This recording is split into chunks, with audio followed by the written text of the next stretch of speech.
Hi everyone, it's Nim Golkar again. I just tried doing a Facebook live session earlier, but then I got a notification that the signal wasn't very strong, so I'm going to have a second go at it. So if you've already heard it, I'm just going to repeat what I said a little before.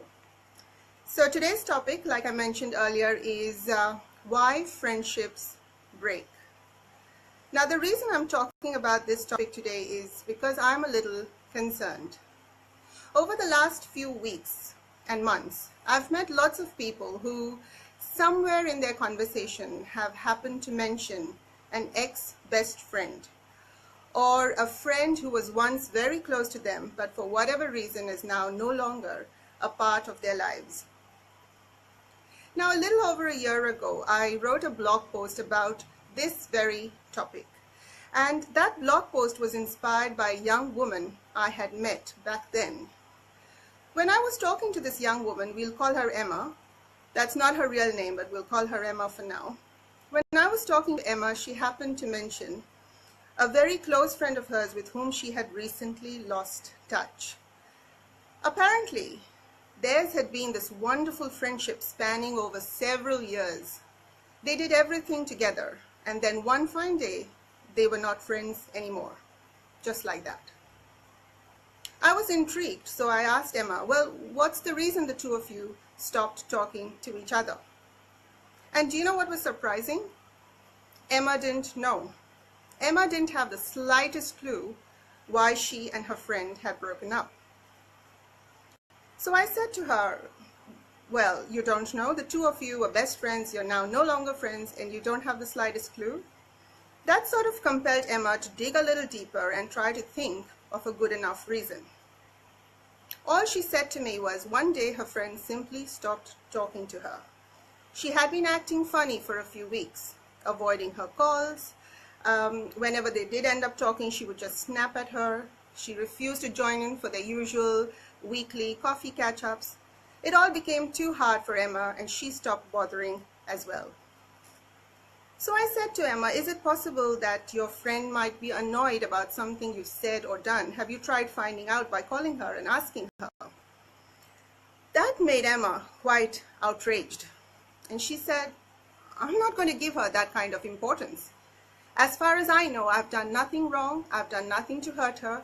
If she wants to sulk and she wants to pout, that's her lookout. I can't be bothered anymore. And so a beautiful friendship ended. Just like that, without even a shriek of protest. And I remember coming back home that day and thinking about this, thinking about why friendships break, why people give up on beautiful relationships without even putting up a fight. If Emma and her friend had been open and honest with each other, I wonder if things would have been better between them. Now in life, in most cases, it takes two to tango. For a friendship to be nurtured, cherished, preserved, both parties need to contribute equally. Sulking just because your friend has unwittingly hurt you or offended you is not going to solve the problem.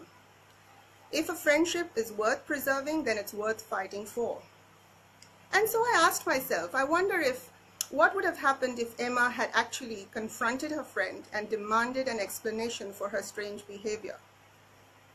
Perhaps that would have given her an opportunity to, well, either apologize if she genuinely was convinced that she had indeed done something to hurt her friend, or she could have then set the record straight by explaining to her friend that it was just a misunderstanding and her friend had misconstrued whatever was said or done by Emma. What if Emma's friend, instead of sulking and just, acting funny, had been honest, given honest feedback to Emma about whatever was troubling her?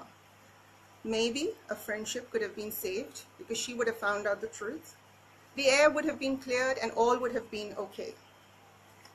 Now, having said that, there are still some so-called friends who might suddenly, without warning, start acting funny with you. And no matter how hard you try to set the record straight, no matter how hard you try to make things right, they don't meet you halfway. They sweep things under the carpet, they pretend like everything's okay, but you know that something is wrong because they give you those non-verbal cues that all is not well. Like I said before, it takes two to tango. If a friendship cannot be nurtured, if it cannot be cherished by both friends, then I'm afraid some of these crippling friendships need to fade out of your life. Now, you might be thinking, I like to give my friends a little bit of space and a little bit of time to get over whatever it is that is bothering them. That's fine. The only trouble with that, though, is that we may sometimes end up giving too much space and too much time. And once a lot of water has flown under the bridge, it's often too late to fix something that broke a long time ago without us even realizing it. So in conclusion, I want to say that if you have a friend with whom you've recently argued or quarreled for whatever reason, don't give up easily. Either stop sulking, forgive, forget, and move on, or else confront your friend and demand an explanation for their strange behavior. In today's modern world, it is difficult, if not impossible, to find true friends. So if you've been lucky to find one, don't let him or her slip away. Well, that's it from me for today. I hope you have a lovely weekend. Talk soon.